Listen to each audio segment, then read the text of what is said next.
Today, we have no lecture for you. We have a story, and you have to read it. You can download it, or you can read it off the screen as you please. And then we want to have a discussion with you about the story, and we'll be putting up some questions to sort of guide that discussion. The story has a simple name. It says Yingying, the biography of Yingying, or the story of Yingying. The story is set in the Tang Dynasty, and it's told as an autobiographical story by a man named Zhang, student Zhang. And it's a love story. It's a story about infatuations, enticements. You will have seen, or I hope you will have seen, the module on poetry. That module is very important for making sense, good sense, best sense out of this story of Yingying, because, as you'll see, the love affair is bound up in writing and the way people write to each other. It should be apparent right away as you begin the story that we're being told that these are members of the highest elite in the Tang. Yingying's family, the Cui family, is in fact one of the great aristocratic clans of the Tang, the Boling Cuis. Had to flee because of war, rebellion. And Zhang Sheng is also from an official class, an aristocrat. The story of Yingying and Zhang, student Zhang Sheng, right, becomes a famous story in Chinese history. It's attributed to Yuan Zhen, who is one of the great poets and great writers of the late 8th century.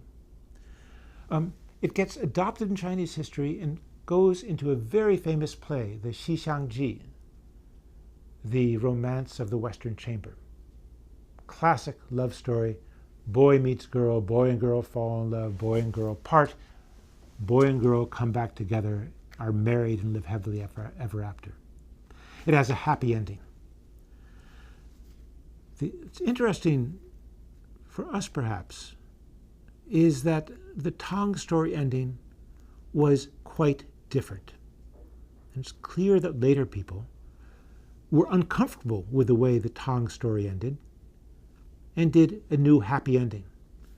But maybe the Tang story had a happy ending from a Tang point of view.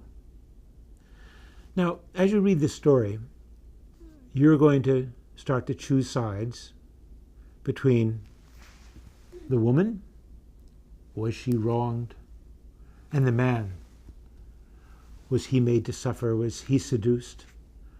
Or you will look at them and say that the woman seduced the man and that poor innocent boy didn't know what to do. Right? Or you could say that boy took advantage of her and dumped her in the end when he had better options. Either way, this is not a story about which you're going to remain neutral. But it is very much a story of the Tang and its aristocratic culture. And the very fact that it's ending unsettled people 100 years, 200 years later, reminds us that it's also the story about the end of an age that was changing.